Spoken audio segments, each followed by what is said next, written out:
வணக்கம் நண்பர்களே. இந்த உலகத்திலேயே மிகவும் சக்தி வாய்ந்த, மிகவும் ஆற்றல் வாய்ந்த ஒரு விஷயம் இருக்கு என்றால் அது மனிதனின் மனதுதான். நம்முடைய மனது எப்போதுமே எதையாவது ஒன்றை யோசித்துக் கொண்டே இருக்கும். நீங்க கவனிக்காத போது கூட உங்களுக்கே தெரியாமல் உங்க மனசு எங்கெங்கெல்லாமோ அலைந்து திரிந்து எதையெல்லாமோ சிந்தித்துக் கொண்டிருக்கும். உண்மையை சொல்லப்போனா இதுதான் இன்னைக்கு உலகில் முக்கால்வாசி மக்களின் மிகப்பெரிய பிரச்சனை. ஒரு நிமிஷம் யோசித்து பாருங்க. உங்கள் மனதின் வழியாக ஓடும் எண்ணங்கள் உங்களுக்கு முன்னால் அமர்ந்திருக்கும் நபருக்கு கேட்க முடிந்தால் என்ன நடக்கும்? நல்ல எண்ணங்களாக இருந்தா பரவாயில்லை, ஆனால் அது மிகவும் மோசமான தவறான எண்ணங்களாக இருந்தால் ஒருவருடைய மன எண்ணங்களை இன்னொருவரால் புரிந்து கொள்ள முடியுமா? ஒருவரின் மனதில் வரும் தேவையற்ற எண்ணங்களை தடுத்து நிறுத்த முடியுமா? இதற்கெல்லாம் பதிலளிக்கும் ஒரு புத்தர் கதையைத்தான் நாம் இன்று கேட்கப் போகிறோம். உறுதியாக இந்த வீடியோவை பார்த்து முடிக்கும்போது உங்கள் மனதில் இருக்கும் தவறான எண்ணங்கள் வேரோடு பிடுங்கி எறியப்படுவதை நீங்களே அனுபவபூர்வமாக உணர முடியும்.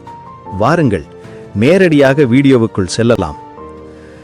எண்ணங்களை படிக்கும் சந்நியாசினி.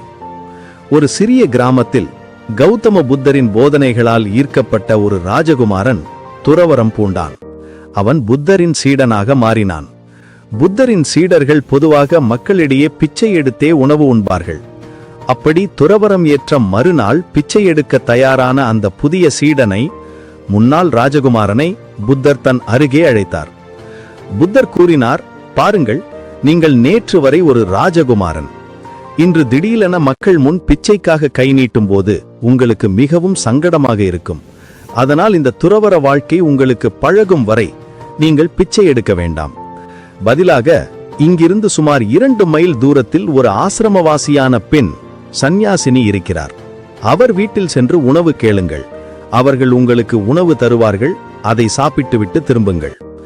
அப்படியே செய்கிறேன் புத்தா என்று கூறி அந்த இளம் துறவி 2 மைல் தூரத்தில் உள்ள அந்த சந்நியாசினியின் வீட்டை நோக்கி புறப்பட்டான். மனமறிந்த உணவு. போகும் வழியெல்லாம் அவனது மனதில் தனக்கு பிடித்த உணவுகளை பற்றிய எண்ணங்கள் ஓடின. நேற்று வரை நான் ராஜகுமாரனாக இருந்தேன். என் முன்னால் விதவிதமான உணவுகள் இருக்கும். அதில் எனக்கு பிடித்ததே நான் சாப்பிடுவேன். ஆனால் இன்றோ நான் ஒரு துறவி. மக்கள் என்ன கொடுக்கிறார்களோ, எது கிடைக்கிறதோ அதை மட்டும்தான் சாப்பிட வேண்டும். இப்படியெல்லாம் சிந்தித்துக் கொண்டே அவர் அந்த சந்நியாசினியின் வீட்டின் வாசலை அடைந்தார். அந்த சந்நியாசினி வாசலிலேயே வந்து அவரை புன்னகையுடன் வரவேற்றார். வாருங்கள், வாருங்கள், உள்ளே வாருங்கள். அந்த பெண்ணை பார்த்ததும் அந்த இளம் துறவி ஒரு கணம் ஸ்தம்பித்து போனான். அவர்கள் பார்ப்பதற்கு அவ்வளவு அழகாக இருந்தார்கள். ஒரு கற்சிலை போல அழகான தோற்றம். அவர்களது அழகை பார்த்து ஒரு நிமிஷம் அவன் தன்னை மறந்தான். அவனது மனதில் ஒரு தவறான எண்ணம் தோன்றியது. ஐயோ, இவ்வளவு அழகான ஒரு பெண்ணா? நான் மட்டும் இன்னும் ராஜகுமாரனாகவே இருந்திருந்தால் இந்த நொடியே இவர்களை அரண்மனைக்கு அழைத்துச் சென்று திருமணம் செய்திருப்பேனே. இப்படி ஒரு மோசமான எண்ணம் மனதில் வந்துவிட்டதே என்று அவனுக்குள் ஒரு சங்கடம் ஏற்பட்டது. ஆனால் அந்த சந்நியாசினி மிகவும் மரியாதையுடன் அவரை உள்ளே அமர வைத்து அவர் முன் உணவு பரிமாறினார். தனக்கு முன்னால் இருந்த உணவை பார்த்ததும் அந்த இளம் துறவி ஆச்சரியத்தில் உறைந்து போனான். காரணம், அவன் வரும் வழியில் எனக்கு இதையெல்லாம் சாப்பிட கிடைத்தால் நன்றாக இருக்குமே என்று எதையெல்லாம் நினைத்து ஏங்கினானோ அத்தனை விதமான உணவுகளும் அவன் கண்முன்னே, அத்தனையும் அந்த சந்நியாசினி தயார் செய்து வைத்திருக்கிறார். இது என்ன அதிசயம்! நான் என்னவெல்லாம் சாப்பிட வேண்டும் என்று ஆசைப்பட்டேனோ அத்தனையும் இவர்கள் சமைத்து வைத்திருக்கிறார்கள். ஓ, ஒருவேளை ஆசிரமத்தில் அழைத்து எனக்கு பிடித்த உணவுகள் என்னென்ன என்று கேட்டு தெரிந்து கொண்டு இவர்கள் தயார் செய்திருப்பார்களோ? அவன் தனக்குத்தானே சமாதானம் சொல்லிக்கொண்டு வயிறு நிறைய சாப்பிட்டான். மனதை படிக்கும் அற்புதம். வயிறு நிறைய சாப்பிட்டாச்சு. 2 மைல் தூரம் நடந்த களைப்பும் இருக்கிறது. ஆஹா, நல்ல களைப்பாக இருக்கு. கொஞ்ச நேரம் ஓய்வெடுத்தால் நன்றாக இருக்கும் என்று அந்த இளம் துறவி மனதில் நினைத்து முடிக்கும் போது உடனடியாக அந்த சந்நியாசினி சொன்னார், தாங்கள் மிகவும் களைத்து போயிருப்பதாக தெரிகிறது. தயவு செய்து சிறிது நேரம் ஓய்வெடுங்கள். நான் தங்களுக்காக ஒரு பாய் விரிக்கிறேன். அவர்களும் ஒரு பாயை விரித்து கொடுத்தார்கள். நான் இப்போது ஓய்வெடுக்க வேண்டும் என்று மனதில் நினைத்ததல்லவா? இவர்களுக்கு அது எப்படி தெரிந்தது? ஒருவேளை என் முகத்தை பார்த்ததும் களைப்பை தெரிந்து கொண்டிருப்பார்கள். சாப்பிட்டு முடித்ததும் யார்தான் ஓய்வெடுக்க விரும்ப மாட்டார்கள்? இது இயல்பானதுதான். அவன் மீண்டும் தனக்குத்தானே சமாதானம் சொல்லிக்கொண்டு அந்த பாயில் படுத்தான். அந்த சந்நியாசினி அவனுக்கு அருகில் அமர்ந்து ஒரு விசிறியால் வீசத் தொடங்கினார். அப்போது அந்த இளம் துறவி மீண்டும் மனதில் சிந்தித்தான். நேற்று வரை நான் ஒரு ராஜகுமாரனாக இருந்தேன். ஒரு பெரிய ராஜ்யமே எனக்கு சொந்தமாக இருந்தது. இன்றோ எனக்கு சொந்தமாக தலை சாய்க்க ஒரு குடிசை கூட இல்லை. சொந்தமாக உறங்க ஒரு பாய் கூட இல்லை.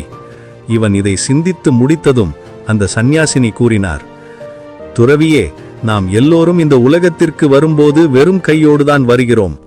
திரும்பிச் செல்லும் போதும் வெறும் கையோடுதான் செல்கிறோம். இந்த பூமியை விட பெரிய படுக்கை இந்த உலகில் இல்லை. இந்த வானத்தை விட பெரிய கூரையும் இல்லை. தயவு செய்து இதை பற்றி நினைத்து கவலைப்படாதீர்கள். இதை கேட்டதும் அந்த இளம் துறவியால் தன் மனதை கட்டுப்படுத்த முடியவில்லை. இதையெல்லாம் தற்செயலாக நடக்கிறது என்று அவனால் நம்ப முடியவில்லை. காரணம், தான் மனதில் நினைக்கும் ஒவ்வொரு விஷயத்தையும் இந்த பெண் எப்படி அறிகிறார்? அவன் துள்ளி எழுந்து அந்த பெண்ணிடம் கேட்டான், நான் மனதில் நினைக்கும் விஷயங்கள் எல்லாம் உங்களுக்கு கேட்க முடிகிறதா?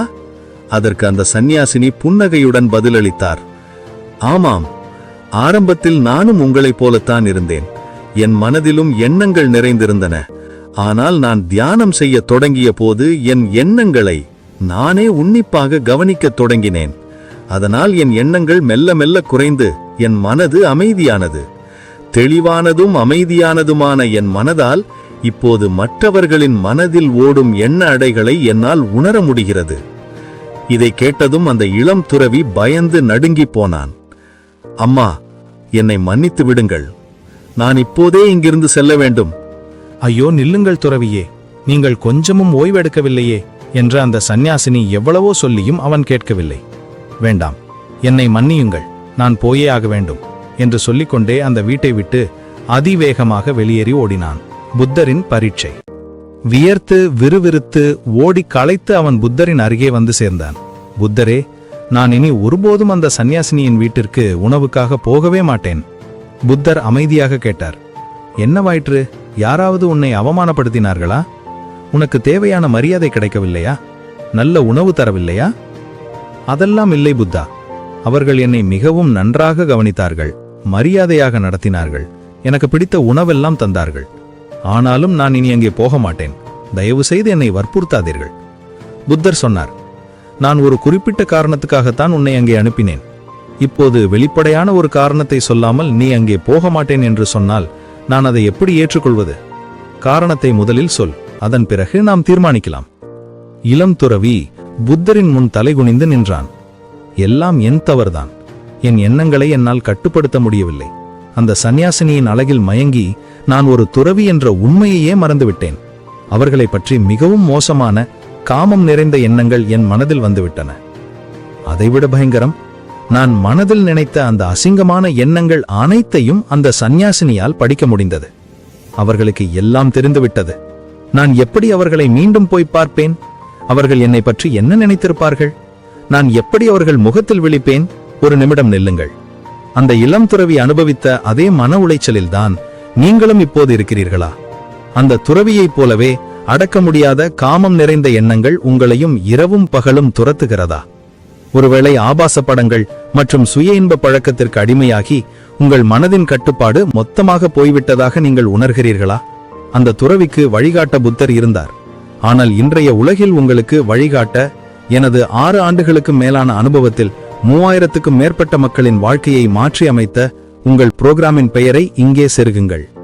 இந்த அடிமைத்தனத்திலிருந்து எப்படி அறிவியல் பூர்வமாக முழுமையாக வெளியேறுவது என்று இந்த புரோகிராம் உங்களுக்கு கற்றுக் கொடுக்கும். இனியும் இந்த குற்ற உணர்ச்சியோடும் வெட்கத்தோடும் வாழ வேண்டாம். கீழே டிஸ்கிரிப்ஷனிலும் பின் செய்யப்பட்ட கமெண்டிலும் உள்ள லிங்கை இப்போதே கிளிக் செய்யுங்கள். இன்றே இந்த புரோகிராமில் சேருங்கள். உங்கள் வாழ்க்கையின் கட்டுப்பாட்டை மீண்டும் உங்கள் கையில் எடுங்கள். இதை கேட்ட புத்தர் சொன்னார், நீ கண்டிப்பாக நாளையும் அந்த சந்நியாசினியின் வீட்டிற்கு செல்ல வேண்டும். இல்லை புத்தா. ஆம், நீ போயே ஆக வேண்டும். நான் இனி போக வேண்டாம் என்று சொல்லும் வரை நீ தினமும் அங்கே செல்ல வேண்டும். அது ஒருவேளை 2 மாதங்கள் ஆகலாம், அல்லது 2 வருடங்கள் கூட ஆகலாம். ஆனால் ஒரு நிபந்தனை. புத்தர் தொடர்ந்தார், அங்கே போகும்போது நீ முழுமையான விழிப்புணர்வுடன் இருக்க வேண்டும். உன் உள்ளுக்குள் இருந்து விழித்திரு. உன் உள்ளத்தில் எழும் ஒவ்வொரு எண்ணத்தையும் ஒவ்வொரு ஆசையையும் ஒரு சாட்சியைப் போல லைக் அ விட்னஸ் சும்மா நின்று பார்க்க வேண்டும். வேறு எதுவும் செய்ய தேவையில்லை. உன் எண்ணங்களை அடக்கவோ நிறுத்தவோ முயற்சி செய்யாதே. வழக்கம் போல எண்ணங்கள் வந்து போய்க்கொண்டே இருக்கும். உன்னுடைய ஒரே வேலை அவற்றை வெறுமனே கவனிப்பது மட்டும்தான். இது உனக்கு மிகச்சிறந்த ஒரு ஆன்மீக பயிற்சியாக இருக்கும். சூன்யமான காலியான மனது. வேறு வழியில்லாமல் அந்த இளம் துறவி அடுத்த நாளும் அந்த சன்னியாசினியின் வீட்டை நோக்கி புறப்பட்டான். ஆனால் இன்று அவனுக்குள் பயமும் பதற்றமும் இருந்தது. அவன் தன் மனதையே மிகவும் உன்னிப்பாக கவனித்துக் கொண்டு நடந்தான். அந்த வீட்டை நெருங்க நெருங்க அவனுக்கு பயமும் பதற்றமும் அதிகரித்தது. உள்ளுக்குள் ஒருவித அமைதியின்மை நிறைந்தது. அவன் அந்த வீட்டின் படிக்கட்டுகளில் ஏறும்போது தான் வைக்கும் ஒவ்வொரு அடியிலும் தான் முழுமையான விழிப்புணர்வுடன் இருப்பதை உணர்ந்தான். அவன் ஆழமாக ஒரு மூச்சை இழுத்து தன் மனதில் தோன்றிய சிறிய எண்ணங்களை கூட மூச்சுக்காற்றின் வழியாக வெளியேற்றுவதாக கற்பனை செய்தான். அவன் முதலாவது படியில் காலெடுத்து வைத்தபோது அவனது மனதில் ஒரு எண்ணம் கூட இல்லை என்பதை அவன் பார்த்து ஆச்சரியப்பட்டான். இரண்டாவது படியில் காலெடுத்து வைத்தபோது அவனது உள்ளத்தில் ஒரு முழுமையான அமைதி நிலவுவதை அவன் கவனித்தான். மூன்றாவது படியில் காலெடுத்து வைத்தபோது அவனது மனது முழுவதுமாக சூன்யமாக இருப்பதை அவன் அனுபவபூர்வமாக உணர்ந்தான். அந்த காலி மனதுடன் அவன் வீட்டிற்குள் நுழைந்தான். அவனது மனதில் மேலும் மேலும் அமைதி நிறைந்தது. அவன் முழுமையான விழிப்பு நிலையில் இருந்தான். அந்த சன்னியாசினி கொடுத்த உணவை ஒவ்வொரு கவளும் ருசித்து ரசித்து சாப்பிட்டுவிட்டு அங்கிருந்து புறப்பட்டான். நேராக புத்தரிடம் சென்றான். புத்தரே, என் வாழ்க்கையில் இன்னுவரை இப்படி ஒரு அனுபவம் எனக்கு ஏற்பட்டதே இல்லை. என் உள்ளுக்குள் இவ்வளவு பெரிய வெற்றுமையை நான் இன்று வரை அனுபவித்ததே இல்லை. அங்கே நடந்த சம்பவங்கள் அனைத்தையும் புத்தரிடம் விளக்கினான். புன்னகையுடன் புத்தர் சொன்னார், இந்த ஒரு காரணத்திற்காகத்தான் நான் உன்னை அங்கே அனுப்பினேன். எண்ணங்களை ஒழுங்குபடுத்துவதற்கான ஒரே வழி அந்த எண்ணங்களை பற்றி முழுமையாக அறிந்து அவற்றை கவனிப்பது மட்டும்தான். உன் எண்ணங்களை பற்றி நீ எந்த அளவிற்கு விழிப்புணர்வுடன் இருக்கிறாயோ அந்த அளவிற்கு உன் மனதின் சக்தி அதிகரிக்கும். ஆனால் சிதறியோடும் எண்ணங்கள் கொண்ட மனதிற்கு சக்தி மிகவும் குறைவாகவே இருக்கும். இன்று முதல் நீ இனி அந்த சன்னியாசினியின் வீட்டிற்கு போக தேவையில்லை. காரணம், நீ என்ன கற்றுக்கொள்ள வேண்டுமோ அதை கற்றுக்கொண்டு விட்டாய். உங்களுக்கான பாடம். நண்பர்களே, உங்கள் எண்ணங்களை பற்றி மற்றவர்களுக்கு தெரியாது என்ற ஒரு நம்பிக்கை இருப்பதால் தான் உங்களால் இந்த உலகில் நிம்மதியாகவும் மகிழ்ச்சியாகவும் இருக்க முடிகிறது. ஒரு நிமிடம் அந்த துறவியின் இடத்தில் உங்களை கற்பனை செய்து பாருங்கள். நீங்கள் மனதில் நினைக்கும் அசிங்கமான விஷயங்கள் அனைத்தும் உங்களுக்கு முன்னால் அமர்ந்திருக்கும் நபருக்கு தெரியுது என்று தெரிந்தால் உங்களால் அங்கே நிம்மதியாக இருக்க முடியுமா? அவமானத்தாலும் வெட்கத்தாலும் என்ன செய்வதென்றே தெரியாத நிலைக்கு போய்விடுவீர்கள். அப்படியானால் இந்த தேவையற்ற எண்ணங்களை கட்டுப்படுத்துவது எப்படி? மிகவும் எளிது. உங்கள் மனதில் வரும் தேவையற்ற எண்ணங்களை நீங்கள் உன்னிப்பாக கவனிக்க தொடங்குங்கள். அவற்றை எதிர்க்கவோ பிடித்து கட்டவோ முயற்சி செய்யாதீர்கள். வெறுமனே ஒரு சாட்சியைப் போல அவை வருவதையும் போவதையும் பாருங்கள். அப்படி நீங்கள் உங்கள் எண்ணங்களை கவனிக்க தொடங்கும் போது அந்த எண்ணங்கள் மெல்ல மெல்ல தன் சக்தியை இழந்து காணாமல் போவதை உங்களால் பார்க்க முடியும்.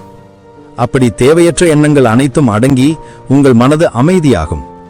அமைதியான மனதுள்ளவர்களுக்கு எந்த கவலையோ குழப்பமும் இருக்காது. கவலையும் குழப்பமும் இல்லாத மனது எப்போதுமே மகிழ்ச்சியாக இருக்கும், ஆசைகளற்றதாக இருக்கும். அப்படிப்பட்ட மகிழ்ச்சியோடும் அமைதியோடும் இருக்கும் ஒரு மனதால் இந்த உலகில் எதையும் சாதிக்க முடியும். இந்த சிந்தனை உங்களுக்கு பிடித்திருந்தால் இந்த வீடியோவுக்கு ஒரு லைக் போட மறந்து விடாதீர்கள். இனியும் நாம் இது போன்ற நல்ல சிந்தனைகளுடன் சந்திக்க வேண்டும் என்று நீங்கள் விரும்பினால்